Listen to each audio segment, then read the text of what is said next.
Low ನೀನ್ ಆದ್ರೆ ಹೋಗ್ಬಿಡ್ರ ಸೈಡ್ಗೆ, ಆದ್ರೆ ಹೋಗ್ಬಿಡಿ ಸೈಡ್ಗೆ.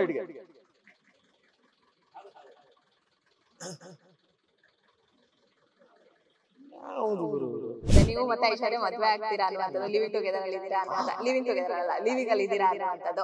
ಸೊ ಒಂದಷ್ಟು ಗಾಸಿಪ್ಗಳು ಬರ್ತದೆ, ಅದಕ್ಕೆ ನಿಮ್ಮ ಉತ್ತರ ಏನಾಗಿದೆ ಮೇಡಮ್? ಲಿವಿಂಗ್ ಟುಗೆದರ್ದು ಒಂದು ಡೆಫಿನೇಷನ್ ಹೇಳ್ಬಿಡ್ತೀನಿ ಮೇಡಮ್. ಇಬ್ರು ಒಂದೇ ಮನೆಯಲ್ಲಿ ಒಟ್ಟಿಗೆ ಬದುಕೋದು ಮೇಡಮ್. ನನ್ಗೆ ನನ್ನ ಮನೆ ಇದೆ ಮೇಡಮ್, ತುಂಬಾ ಕಷ್ಟಪಟ್ಟು ಕಟ್ಸಿರೋಂತ ಮನೆ ಮೇಡಮ್. ನಾನು ನಮ್ಮ ಅಪ್ಪ ತುಂಬಾ ಕಷ್ಟಪಟ್ಟು ಕಟ್ಸಿರೋಂತ ಮನೆ ಮೇಡಮ್. ನನಗೆ ನಮ್ಮ ಅಪ್ಪ ಅಮ್ಮ ಇದ್ದಾರೆ ಮೇಡಮ್. ನಾನು ನಮ್ಮ ಅಪ್ಪ ನಮ್ಮ ಮನೇಲಿ ಇದೆ ಮೇಡಮ್. ಐಶ್ವರ್ಯ ಅವರು ತುಂಬಾ ಕಷ್ಟಪಟ್ಟು ಅವರು ಒಂದು ಮನೇಲಿ ಇದ್ದಾರೆ ಮೇಡಮ್. ಅವರು ಸಿಂಬಾ, ಅವ್ರ ಶಾಂತಮ್ಮ, ಅವ್ರದೊಂದು ಪ್ರಪಂಚ ಇದೆ ಮೇಡಮ್. ನಾವ್ ಯಾವ ಲಿವಿಂಗ್ ಅಲ್ಲೂ ಇಲ್ಲ. ದಯವಿಟ್ಟು ಫಸ್ಟ್ ಯಾರ್ಯಾರು ಇದನ್ನ ಹೇಳ್ತಾ ಇದ್ದೀರಾ ಹೇಳಕ್ ಮುಂಚೆ ಯೋಚನೆ ಮಾಡಿ ಹೇಳಿ. This is not right. Okay, living ನ ಡೆಫಿನೇಷನ್ ಗೊತ್ತಿಲ್ಲ. ಹಾಯ್ ಹಲೋ ನಮಸ್ಕಾರ, ನೀವು ನೋಡ್ತಾ ಇದ್ರ ಸ್ಪೀಡ್ ಪ್ಲಸ್ ಕರ್ನಾಟಕ. ನಾನು ಐಶ್ವರ್ಯ ಗೌಡ.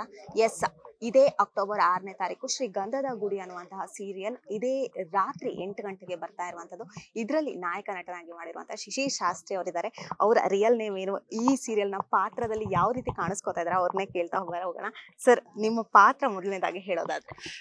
ಗಂಧದ ಗುಡಿಯಲ್ಲಿ ನನ್ನ ಪಾತ್ರದ ಹೆಸರು ಮುತ್ತುರಾಜ. ಇಲ್ಲಿ ನಿಮ್ಗೆ ಆಲ್ರೆಡಿ ಗೊತ್ತಿರೋ ಹಾಗೆ ಪ್ರೋಮೋಲ್ ಎಲ್ಲರೂ ನೋಡಿರ್ತಾರೆ. ನಮ್ಮ ಮನೆಯಲ್ಲಿ ನಮ್ಮ ಅಣ್ಣ ತಮ್ಮಂದ್ರ ಎಲ್ಲರ ಹೆಸರು ಅಣ್ಣ ಅವ್ರಿಗೆ ಸಂಬಂಧಪಟ್ಟಿರೋ ಹೆಸರುಗಳು ಸಿನಿಮಾ ಟೈಟ್ಲ್ಗಳೇ ಆಗಿರುತ್ತೆ. ಸೊ ಇಲ್ಲಿ ಮನೆಯ ದೊಡ್ಡ ಮಗನಾಗಿ ನನಗೆ ನಮ್ಮ ಅಪ್ಪ ಮುತ್ತುರಾಜ ಅಂತ ಹೆಸರಿಟ್ಟಿರ್ತಾನೆ. ಇವನು ತಮ್ಮಂದರಿಗೋಸ್ಕರ ತನ್ನ ಜೀವನನ ಮುಡುಪಾಗಿಟ್ಟಿರ್ತಾನೆ. ತಮ್ಮಂದರಿಗೋಸ್ಕರ, ತನ್ನ ಮನೆಗೋಸ್ಕರ ಏನ್ ಮಾಡೋದಕ್ಕೂ ಸಿದ್ಧ, ಯಾವ ಮಟ್ಟಕ್ಕೆ ಹೋಗೋದಕ್ಕೂ ಸಿದ್ಧ. ಅವರು ಖುಷಿಯಾಗಿದ್ರೆ ನನ್ನ ಜೀವನ ಸಾರ್ಥಕ ಅಂತ ಅನ್ಕೊಳ್ಳೋಂತ ಒಂದು ಪಾತ್ರ ಮುತ್ತುರಾಜಂದು. ಮುತ್ತುರಾಜ್ ಅಂಡ್ ಶಿಶಿರ್ ಶಾಸ್ತ್ರಿ ಹೇಗೆ ಅನ್ನುವಂಥದ್ದು ಯಾವ ರೀತಿ ಹೋಗಿದೆ? ಫುಲ್ ಡಿಫ್ರೆಂಟ್ ಆಗಿದೆ ಏನು? ಏನಿಲ್ಲ ಮೇಡಮ್, ಹಾಕೊಳ್ಳೋ ಬಟ್ಟೆಲಿ ವ್ಯತ್ಯಾಸ ಇದೆ ಅಷ್ಟೇ, ಬಟ್ ವ್ಯಕ್ತಿತ್ವದಲ್ಲಿ ವ್ಯತ್ಯಾಸ ಇಲ್ಲ ಅಂತ ನಂಗೆ ಅನ್ಸುತ್ತೆ. ಯಾಕಂದ್ರೆ ಇಬ್ರು ಯಾವ ತರ ಅಂದ್ರೆ ಯಾರಿಗೂ ಕೆಟ್ಟದಾಗ್ಬಾರ್ದು ಅಂತ ಬಯಸೋದು, ನಮಗ್ ಕೆಟ್ಟದ್ ಬಯಸೋರ್ಗು ಒಳ್ಳೇದಾಗ್ಬೇಕು ಅಂತ ಬಯಸೋರು. ಸೊ ಈ ತರ ಎರಡು ಗುಣಗಳು ಶಿಶಿರ್ಗೂ ಇದೆ, ಮುತ್ತುರಾಜಂಗೂ ಇದೆ.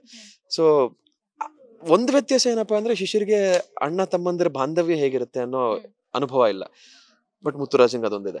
ಸೊ ಶಿಶಿರಾಗಿ ಆ ಅನುಭವನ ಮುತ್ತುರಾಜನ್ ಮೂಲಕ ಪಡ್ಕೋತಾ ಇದೀನಿ, ಖುಷಿ ಇದೆ. ಮನೇನ ಹೇಗ್ ನಿಭಾಯಿಸ್ತಾ ಇದಾರೆ? ದೊಡ್ಡಣ್ಣ ಆಗಿದ್ದೀರಾ, ಬೇರೆ ಹೇಗ್ ನಿಭಾಯಿಸ್ಕೊಂಡು ಹೋಗ್ತಿದ್ದೀರಾ? ಜವಾಬ್ದಾರಿ ನಿಮ್ ಮೇಲೆ ಇರುತ್ತೆ.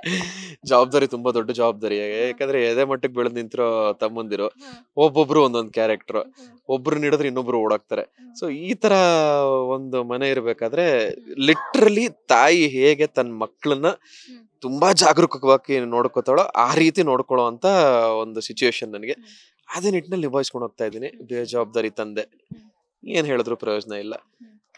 ನನಗ್ ಮದ್ವೆ ಮಾಡ್ಬೇಕು ಅಂತ ಓಡಾಡ್ತಿರೋ ತಮ್ಮಂದಿರು, ಬಟ್ ಇನ್ನೊಬ್ಬ ಮದ್ವೆ ಮಾಡ್ಕೊಂಡ್ ಬರ್ತೇನೆ. ಸೊ ಈ ತರದೆಲ್ಲಾ ಒಂದು ಕನ್ಫ್ಯೂಷನ್ಸ್ ಡೈಲಮಾ ಜೊತೆ ಬದುಕ್ತಿರುವಂತ ಒಂದು ಪಾತ್ರ ಮುತ್ತುರಾಜ. 4 ಜನ ಮಕ್ಳಿಗೂ ತಾಯಿ ಪ್ರೀತಿ ಇಲ್ಲ, ತಂದೆ ಪ್ರೀತಿನೂ ಕಳ್ಕೊಂಡಿರ್ತಾರೆ, ಅಣ್ಣನ್ ಪ್ರೀತಿ ಮಾತ್ರ ಸಿಕ್ಕಿರುತ್ತೆ. ಹೇಗೆ ತಾಯಿ ಯಾವ ಮಟ್ಟಿಗೆ ಪ್ರೀತಿ ಕೊಡ್ಬೋದೋ ಆ ಪ್ರೀತಿನ ಕೊಡೋದಕ್ಕೆ ಎಲ್ಲಾ ಪ್ರಯತ್ನ ಅಣ್ಣ ಮಾಡ್ತಿರ್ತಾನೆ. ತಾಯಿ ಪ್ರೀತಿನ ಅವನೊಬ್ನೇ ನೋಡಿರ್ತಾನೆ. ಅಂದ್ರೆ ಅವನ್ ಒಂದು ಏಜಿಗೆ ಬರೋವರೆಗೂ ತಾಯಿ ಇರ್ತಾಳೆ. ಇವ್ರುಗಳು ಬೆಳಿತಾ ತಾಯಿ ಪ್ರೀತಿನ ಕಳ್ಕೊಂಡ್ಬಿಟ್ಟಿರ್ತಾರೆ. ಸೊ ಇವ್ರು ಕಳ್ಕೊಂಡಿರುವಂತ ಅಷ್ಟು ತಾಯಿ ಪ್ರೀತಿನ ಇವನ್ ಕೊಡ್ಬೇಕು ಅನ್ನೋ ಒಂದು ಹೋರಾಟದಲ್ಲೇ ಇರ್ತಾನೆ. ಪ್ರತಿದಿನದ ಹೋರಾಟ ಒಂದು. ಸೊ ಅದನ್ನ ಕೊಡೋ ಒಂದು ನಿಟ್ಟಿನಲ್ಲಿ ಇವನ್ ತರಾನ ಕಳ್ಕೊತಾ ಇರ್ತಾನ, ಅಥವಾ ಹೇಗೆ ಇವನ್ ಆಸೆಗಳನ್ನೆಲ್ಲ ಬಿಟ್ಬಿಡ್ತಾ ಇರ್ತಾನ ಹೇಗೆ. ಸೊ ಈ ತರದೆಲ್ಲ ಮುತ್ತುರಾಜನಲ್ಲಿ ಇರುತ್ತೆ. ಓಕೆ, ತಮ್ಮಂದ್ರು ಅಣ್ಣನ್ನ ನಾನು ಮಾತಾಡ್ತಾ ಒಂದಿಬ್ರು ತಮ್ಮಂದ್ರನ್ನ ಅಣ್ಣನ್ ಮದ್ವೆ ಮಾಡ್ಬೇಕು ಅಂತ ಇದ್ದೆ, ಬಟ್ 2ನೇ ತಮ್ಮ ಅಣ್ಣನ್ ಮದ್ವೆ ಮಾಡಕ್ಕಿಂತ ಮುಂಚೆನೆ ಮದ್ವೆ ಆಗ್ಬಿಟ್ಟಿದ್ದಾರೆ. ಯಾಕಂದ್ರೆ ನೀವು ಹಿಂದೇಟ್ ಹೊಡಿತಾ ಇದ್ರ ಅನ್ನುವಂತ ಕಾರಣಕ್ಕ? ಇಲ್ಲ, ನನ್ನ ಹಿಂದೇಟ್ ಏನಲ್ಲ, ನಾನ್ ಮದ್ವೆ ಆಗಕ್ ರೆಡಿನೇ ಇದ್ದೆ. ಬಟ್ ಪರಿಸ್ಥಿತಿ, ನಮ್ ಮನೆ ನೋಡಿದ್ರಲ್ಲ, ಮನೆ ಹೆಂಗಿದೆ ಅಂದ್ರೆ ಯಾರಾದ್ರೂ ಹೆಣ್ಣು ನೋಡಕ್ ನಾವು ಹೋದಾಗ ಅವ್ರು ನಮ್ಮ ಮನೆಗ್ ಬಂದಾಗ ಮನೆ ನೋಡ್ಬಿಟ್ಟೆ ಓಡೋಗ್ಬಿಟ್ಟಿದ್ದಾರೆ ಅರ್ಧ ಜನ. ಸೊ ಈ ಎಲ್ಲಾ ಕಾರಣಗಳಿಂದ ನನ್ ಮದ್ವೆ ಆಗ್ತಿರಲ್ಲ. ಮೇಜರ್ಲಿ ಮನೆ, ಈ ಮನೆಗ್ ನಮ್ ಹುಡುಗಿನ ಹೆಂಗ್ ಕಳ್ಸೋದು ಅನ್ನೋ ಒಂದ್ ಕ್ವಶನ್ ಪ್ರತಿಯೊಬ್ಬರು ಫ್ಯಾಮಿಲಿದು ಆಗಿರುತ್ತೆ. ಆಬ್ವಿಯಸ್ಲಿ ಈ ತರ ಹರಕ್ಲು ಮುರುಕ್ಲು ಮನೆಗೆ ನಮ್ಮ ಮಗಳನ್ನ ಹೆಂಗ್ ಕಳ್ಸೋದು, ಬರೀ ಗಂಡಸ್ರೇ ಇರೋ ಮನೆಗೆ ನಮ್ ಹುಡುಗಿನ ಹೆಂಗ್ ಕಳ್ಸೋದು, ಎಲ್ಲಾ ಕಾರಣಗಳಿಂದ ಮದ್ವೆ ಆಗ್ತಿರಲ್ಲ. ಅವನಿಗೆ ಅದ್ ಏನ್ ಅರ್ಜೆಂಟ್ ಇತ್ತೋ ಏನೋ ಮದ್ವೆ ಆಗಿ ಬಂದಿದ್ದಾನೆ, ಅದನ್ನ ವಿಚಾರಿಸ್ಕೊತೀನಿ. ಓಕೆ. ಇವನ್ ಇದು ತಮಿಳ್ ಡಬ್ಬಿಂಗ್ ಅಂತ ರಿಮೇಕ್ ಅಂತ ಕೇಳ್ಪಟ್ಟೆ. ಸೊ ಈ ಕತೆ ಕೇಳಿದಾಗ ನಿಮಗೆ ಹೇಗೆ ಅನ್ನಿಸ್ತು? ಬಿಕಾಸ್ ಇವನ್ ಡಿಫ್ರೆಂಟ್ ಆಗಿರುತ್ತೆ. ಇವನ್ ನಮ್ಮ ಕನ್ನಡ ಇಂಡಸ್ಟ್ರಿಯಲ್ಲಿ ಹೇಗೆ ಕೇಳ್ತಾ ಇದ್ದಾರೆ, ತಮಿಳು ತೆಲುಗಲ್ಲಿ ಕತೆ ಮಾಡ್ತಾರಲ್ಲ ಹಾಗೆ ನಮ್ಮ ಕನ್ನಡದಲ್ಲೂ ಬೇಕು ಅಂತ ಕೇಳ್ತಾರೆ ಸಿನಿಮಾಗಳ ಕತೆಗೆ ಹೋಲಿಸ್ಕೊಂಡ್ರೆ. ಸೊ ನಿಮಗೆ ಹೇಗೆ?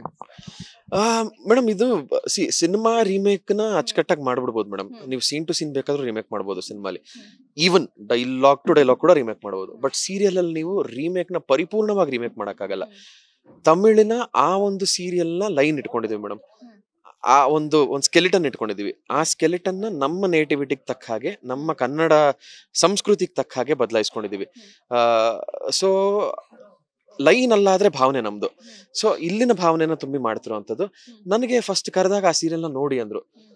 ನಾನು ಯಾವಾಗ ಮೀಟಿಂಗ್ ಹೋಗಿ ಇಲ್ಲ ಅಂತ ಹೇಳಿ ಬರ್ಬೇಕು ಅಂತ ಅನ್ಕೊಂಡವನಿಗೆ ಆ ಸೀರಿಯಲ್ ನ ಒಂದಷ್ಟು ಎಪಿಸೋಡ್ಸ್ ನೋಡಿ ಇವ್ರು ನಮ್ಮ ನೇಟಿವ್ಗೆ ಯಾವ ತರ ಮಾಡ್ಕೊಂಡಿದ್ದಾರೆ ಅಂತ ಎಲ್ಲ ಕೇಳಿದ ಮೇಲೆ ಇದನ್ನ ಮಾಡ್ಲೇಬೇಕು ಅಂತ ಮಾಡ್ತಿರೋಂಥ ಪ್ರಾಜೆಕ್ಟ್ ಇದು. ತುಂಬಾ ಅದ್ಭುತವಾಗಿ ಮಾಡಿದ್ದಾರೆ. ತಮಿಳಲ್ಲಿ ಕೂಡ ತುಂಬಾ ತುಂಬಾ ತುಂಬಾ ತುಂಬಾ ಚೆನ್ನಾಗಿ ಮಾಡಿದ್ದಾರೆ. ಅದನ್ನ ನಾವು ಇನ್ನೂ ನೆಕ್ಸ್ಟ್ ಮಟ್ಟಿಗೆ ಎಲಿವೇಟ್ ಮಾಡಿದೀವಿ. ತುಂಬಾ ಒಳ್ಳೆ ಪ್ರಾಜೆಕ್ಟ್ ಆಗುತ್ತೆ ಇದು. ಓಕೆ. ಇವನ್ ಸೀರಿಯಲ್ ಪ್ರಿಯರು ಜಾಸ್ತಿ ಜನ ಸರ್. ಸಿನಿಮಾಗೆ ಹೋಲಿಸ್ಕೊಂಡ್ರೆ ದಿನನಿತ್ಯ ಗುರ್ತಿಸ್ಕೊಳ್ಳೋದು ಸೀರಿಯಲ್ ಇಂದಾನೆ ಅಂತ ಹೇಳಿ. ಬಟ್ ಈಗ ಹೆಂಗಾಗಿದೆ ಅಂದ್ರೆ ಒಂದಷ್ಟು ಇವನ್ 1 ಮಂತ್ 2 ಮಂತ್ಗೆ ಸೀರಿಯಲ್ ಸಖತ್ ಬ್ಲಾಕ್ ಬಸ್ಟರ್ ಆಗುತ್ತೆ. ಅದಾದ್ಮೇಲೆ ಅದೇ ಜನ ಹೇಳ್ತಾರೆ ಲ್ಯಾಗ್ ಮಾಡ್ತಾ ಇದಾರೆ, ಆಮೇಲೆ ಡ್ರ್ಯಾಗ್ ಮಾಡ್ತಾ ಇದಾರೆ ಅಂತ ಹೇಳ್ತಾರೆ. ನಿಮ್ಮ ಸೀರಿಯಲ್ ನ ಏನ್ ಎಕ್ಸೆಪ್ಟ್ ಮಾಡ್ಬೋದು? ಇಲ್ಲ, ಲ್ಯಾಗು ಡ್ರ್ಯಾಗು ಅನ್ನೋದು ಅಂದ್ರೆ ಅದು ಸರ್ವೇ ಸಾಮಾನ್ಯ ಮೇಡಮ್. ಒಂದು ಸೀರಿಯಲ್ ಒಂದು ಕತೆ ಹೋಗ್ಬೇಕು ಅಂದಾಗ ಅದನ್ನ 1000 ಎಪಿಸೋಡ್ ತಗೊಂಡೋಗ್ಬೇಕು ಅಂದಾಗ ಎಲ್ರದ್ದು ಎಮೋಷನ್ಸ್ ನ ತೋರಿಸ್ಲೇಬೇಕಾಗತ್ತೆ. ಅದು ಲ್ಯಾಗು ಡ್ರ್ಯಾಗ್ ಅನ್ನೋದು ಹಾಗೆ ಆಗುತ್ತೆ. ಬಟ್ ಇಲ್ಲಿ ಲ್ಯಾಗು ಡ್ರ್ಯಾಗ್ ಮಾಡೋದಕ್ಕೆ ಆಗಲ್ಲ. ಯಾಕಂದ್ರೆ ಪಾತ್ರಗಳು ತುಂಬಾ ಇದಾವೆ. ಇಲ್ಲಿ 4 ಜನರ ಅವ್ರವ್ರ ವ್ಯಕ್ತಿಕ ಕಥೆಗಳು ಹೋಗ್ತಾ ಇರುತ್ತೆ. ನಂದೊಂದಾದ್ರೆ ಹರಿದೊಂದಾಗಿರುತ್ತೆ, ಮಯೂರೊಂದಾಗಿರುತ್ತೆ, ಕಂಠಿದೊಂದಾಗಿರುತ್ತೆ. ಇಲ್ಲಿ 4 ಜನ 4 ಆಂಗಲ್ ಕಥೆಗಳು ಹೋಗ್ತಿರೋದ್ರಿಂದ ಇಲ್ಲಿ ಲ್ಯಾಗ್ ಅಂತ ನಿಮ್ಗೆಲ್ಲೂ ಅನ್ಸಕ್ ಸಾಧ್ಯನೇ ಇಲ್ಲ. ಅಂಡ್ ಚಂದನ ಒಂದ್ಮೇಲೆ ಅವಳದೊಂದು ಫ್ಯಾಮಿಲಿ ಒಂದು ಕತೆ ನಡೀತಾ ಇರುತ್ತೆ, ಅಪ್ಪಂದೊಂದು ಟ್ರ್ಯಾಕ್ ಹೋಗ್ತಾ ಇರುತ್ತೆ. ಸೊ ಇಲ್ಲಿ ವೇರಿಯೇಷನ್ಸ್ ಆಫ್ ಎಮೋಷನ್ಸ್ ನ ನೀವು ನೋಡ್ಬೇಕಾದ್ರೆ ಲ್ಯಾಗ್ ಅಂತ ಅನ್ಸಕ್ ಸಾಧ್ಯನೇ ಇಲ್ಲ. ಮುಂದಕ್ಕೂ ಅಷ್ಟೇ ಲ್ಯಾಗ್ ಅಂತ ಅನಿಸ್ದೇ ಇರೋ ಅಂತ ನಿಟ್ಟಿನಲ್ಲೇ ಕತೆ ಬರೀತಾ ಇದಾರೆ. ಆ ನಂಬಿಕೆ ನನಗಿದೆ ಅಂಡ್ ಅದ್ ಗೊತ್ತೂ ಇದೆ ನನಗೆ. ಓಕೆ. ಸೀರಿಯಲ್ ನ ಹೊರತುಪಡಿಸಿ ಇವಾಗ ಇನ್ನೇನು ಬಿಗ್ ಬಾಸ್ ಸ್ಟಾರ್ಟ್ ಆಗಿರುವಂತದ್ದು. ಸೊ ಏನ್ ಹೇಳ್ತೀರಾ? ನೀವು ಕೂಡ ಹಿಂದಿನ ಕಂಟೆಸ್ಟೆಂಟ್ ಆಗಿದ್ರಿ. ಸಿಕ್ಕಾಪಟ್ಟೆ ಖುಷಿ ಇದೆ ಮೇಡಮ್. ಹಾಗೆ ಅಷ್ಟೇ ಜಲಸ್ ಇದೆ ಮೇಡಮ್. ಯಾಕಂದ್ರೆ ಅದ್ಭುತವಾಗಿದೆ ಮನೆ. ಈ ಸೀಸನ್ ಮನೆ ತುಂಬಾ ನಮ್ಮನೆನೂ ತುಂಬಾ ಚೆನ್ನಾಗಿತ್ತು. ಬಟ್ ಈ ಸತಿ ಮನೆ ಸಕ್ಕತ್ತಾಗಿದೆ. ವೆರಿ ಕಲರ್ಫುಲ್, ತುಂಬಾ ತುಂಬಾ ಅದ್ಭುತವಾಗಿ ಡಿಸೈನ್ ಮಾಡಿದ್ದಾರೆ. ತುಂಬಾ ಚೆನ್ನಾಗಿದೆ. ಒಳ್ಳೇದಾಗ್ಲಿ ಈ ಸೀಸನ್. 100% ನಮ್ ಸೀಸನ್ ಅನ್ನು ಮೀರಿಸ್ತಂತ TRP ಈ ಸೀಸನ್ ಬಂದೇ ಬರುತ್ತೆ. ಬಿಕಾಸ್ ಕಂಟೆಸ್ಟೆಂಟ್ ಆಯ್ಕೆಗಳಿಂದ ಹಿಡಿದು, ಮನೆ ಡಿಸೈನ್ ಇಂದ ಹಿಡಿದು, ಕಾನ್ಸೆಪ್ಟ್ಸ್ ಇಂದ ಹಿಡಿದು ಪ್ರತಿಯೊಂದು ತುಂಬಾ ಚೆನ್ನಾಗಿ, ತುಂಬಾ ಸೂಕ್ಷ್ಮವಾಗಿ ಟೇಕ್ ಕೇರ್ ಮಾಡಿರೋಂತ ಸೀಸನ್ ಅನ್ಸುತ್ತೆ ಇದು. All the best. ತಮ್ಮಂಗೆ ಮದ್ವೆ ಆಗಿದೆ, ಬಟ್ ಅಣ್ಣಂಗೆ ಇನ್ನೂ ಮದ್ವೆ ಆಗಿಲ್ಲ. ಹುಡುಗಿ ಹುಡ್ಕೋ ಪ್ರೊಸೆಸಿಂಗ್ ಇದೆಯಾ ಅಥವಾ ಅಣ್ಣನೇ ಹುಡ್ಕೊಂಡಿದಾರ? ನಾನ್ ಯಾರು ಹುಡ್ಕೊಂಡಿಲ್ಲ ಮೇಡಮ್. ತಮ್ಮಂದ್ರು ಯಾರು ನೋಡ್ತಾರೋ ಅವ್ರು ನನಗೆ ಇಷ್ಟ ಆದ್ರೆ ಮದುವೆ ಆಗ್ತೀನಿ ಅಷ್ಟೇ. ನಾವು ಕೇಳ್ಪಟ್ವಿ ಆಕ್ಚುಲಿ ಗಣಿಯವ್ರು ಬರ್ತಾ ಮೋಕ್ಷಿತಾ ಅವರು ಇದಕ್ಕೆ ಆಯ್ಕೆ ಆಗಕ್ ಬರ್ತಾ ಇದಾರೆ ಅನ್ನುವಂತ ಕೇಳ್ಪಟ್ವಿ. ಒಂದ್ ವೇಳೆ ಮೋಕ್ಷಿತಾ ಅವ್ರ ಆಗಿದ್ರೆ ನಿಮ್ಮ ಮತ್ತೆ ಅವರ ಪೇರ್ ಹೇಗಿರ್ತಿತ್ತು ಅನ್ನುವಂಥದ್ದು ಇಲ್ಲಿ ನಟನೆಯಲ್ಲಿ. ಮೋಕ್ಷಿತಾ ಫಸ್ಟ್ ಆಯ್ಕೆ ಆಗಿದ್ರೆ ಅವಳು ನನ್ನ ತಂಗಿ ಆಗಿರೋಳು ಸೀರಿಯಲ್ ಅಲ್ಲಿ. ಯಾಕಂದ್ರೆ ತಮ್ಮನ್ ತಾನೇ ಮದುವೆ ಆಗ್ತಿರೋದು. ಸೊ ಅಂದ್ರೆ ಇದಕ್ಕಾಗಿರ್ಲಿಲ್ಲ, ಆಲ್ರೆಡಿ ಸಂಜನಾ ಅವ್ರು ಆಗಿದ್ರು. ಸೊ ಇನ್ಮೇಲೆ ನಿಮ್ಮ ಜೋಡಿಯಾಗಿ ಬರ್ತಾರ ಅನ್ನುವಂಥದ್ದು ಚೆನ್ನಾಗಿರುತ್ತೆ. She's a fantastic actress. And ನಮ್ ಜೋಡಿನೂ ಇಷ್ಟಪಟ್ಟಂತವ್ರು ತುಂಬಾ ಜನ ಇದ್ರು ಬಿಗ್ ಬಾಸ್ ಅಲ್ಲಿ ಇದ್ದಾಗ. ಸೊ ಮೋಕ್ಷಿತಾ ಈ ಪಾತ್ರ ಮಾಡಿದಾಗ ತುಂಬಾ ಚೆನ್ನಾಗಿರುತ್ತೆ, ಸಖತ್ತಾಗಿರುತ್ತೆ. It brings a lot of value to the project. ಅವರು ಈ ಪಾತ್ರ ಮಾಡಿದ್ರೆ ಪ್ರಾಜೆಕ್ಟ್ಗೆ ಒಂದು ವ್ಯಾಲ್ಯೂ ಬಂದಂಗಾಗುತ್ತೆ. ಸೊ ಚೆನ್ನಾಗಿರುತ್ತೆ. ಓಕೆ. ರಿಯಲ್ ಲೈಫ್ ಅಲ್ಲಿ ಇವೆನ್ ಒಂದಷ್ಟು ಗಾಸಿಪ್ ಗಳು ಹುಡ್ಕೋತಾ ಇದೆ. ನೀವು ಮತ್ತೆ ಐಶ್ವರ್ಯ ಮದ್ವೆ ಆಗ್ತೀರಾ ಅನ್ನುವಂಥದ್ದು, ಲಿವಿಂಗ್ ಟುಗೆದರ್ ಅಲ್ಲಿ ಇದೀರಾ ಅನ್ನುವಂಥ, ಲಿವಿಂಗ್ ಟುಗೆದರ್ ಅಲ್ಲ ಲಿವಿಂಗ್ ಅಲ್ಲಿ ಇದೀರಾ ಅನ್ನುವಂಥದ್ದು. ಸೊ ಒಂದಷ್ಟು ಗಾಸಿಪ್ ಗಳು ಬರ್ತದೆ. ಅದಕ್ಕೆ ನಿಮ್ಮ ಉತ್ತರ ಏನಾಗಿದೆ ಮೇಡಮ್? ಲಿವಿಂಗ್ ಟುಗೆದರ್ದು ಒಂದು ಡೆಫಿನೇಷನ್ ಹೇಳ್ಬಿಡ್ತೀನಿ ಮೇಡಮ್. ಇಬ್ರು ಒಂದೇ ಮನೆಯಲ್ಲಿ ಒಟ್ಟಿಗೆ ಬದುಕೋದು ಮೇಡಮ್. ನನ್ಗೆ ನನ್ ಮನೆ ಇದೆ ಮೇಡಮ್. ತುಂಬಾ ಕಷ್ಟಪಟ್ಟು ಕಟ್ಸಿರೋಂತ ಮನೆ ಮೇಡಮ್. ನಾನು ನಮ್ಮ ಅಪ್ಪ ತುಂಬಾ ಕಷ್ಟಪಟ್ಟು ಕಟ್ಸಿರೋಂತ ಮನೆ ಮೇಡಮ್. ನನಗೆ ನಮ್ಮ ಅಪ್ಪ ಅಮ್ಮ ಇದ್ದಾರೆ ಮೇಡಮ್. ನಾನು ನಮ್ಮ ಅಪ್ಪ ನಮ್ಮ ಮನೇಲಿ ಇದ್ದೇವೆ ಮೇಡಮ್. ಐಶ್ವರ್ಯ ಅವರು ತುಂಬಾ ಕಷ್ಟಪಟ್ಟು ಅವರು ಒಂದು ಮನೇಲಿ ಇದ್ದಾರೆ ಮೇಡಮ್. ಅವರು ಸಿಂಬಾ, ಅವ್ರ ಶಾಂತಮ್ಮ, ಅವ್ರದೊಂದು ಪ್ರಪಂಚ ಇದೆ ಮೇಡಮ್. ನಾವ್ ಯಾವ ಲಿವಿಂಗ್ ಅಲ್ಲೂ ಇಲ್ಲ. ದಯವಿಟ್ಟು ಫಸ್ಟ್ ಯಾರ್ಯಾರು ಇದನ್ನ ಹೇಳ್ತಾ ಇದ್ದೀರಾ, ಹೇಳಕ್ ಮುಂಚೆ ಯೋಚನೆ ಮಾಡಿ ಹೇಳಿ. This is not right. Okay, living ನ ಡೆಫಿನೇಷನ್ ಗೊತ್ತು.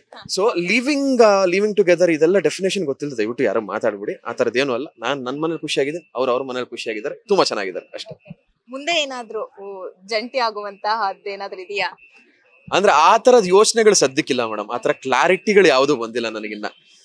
ಸೊ ಐ ಡೋಂಟ್ ನೋ, ಎಲ್ಲ ದೇವ್ರಿಗೆ ಬಿಟ್ಟಿದ್ದು. ಆ ತರದ್ ಗೊತ್ತಿಲ್ಲ. ಏನಾಗುತ್ತೋ ಏನಾಗಬಾರ್ದು ಅನ್ನೋದು ಏನೂ ಇಲ್ಲ ನನಗೆ.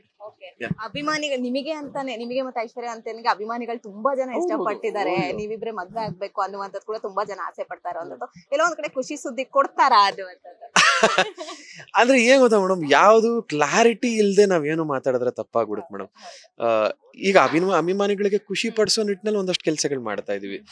ನಮ್ದೇ ಆದಂತಹ ಒಂದು ಶೂಟ್ಸ್ ನಡೀತಾ ಇದೆ, ವೆಬ್ ಸೀರೀಸ್ ಮುಗಿಸಿದ್ವಿ, ನಮ್ಮ ರೀಲ್ಸ್ ಒಂದಷ್ಟು ನಡೀತಾ ಇದೆ.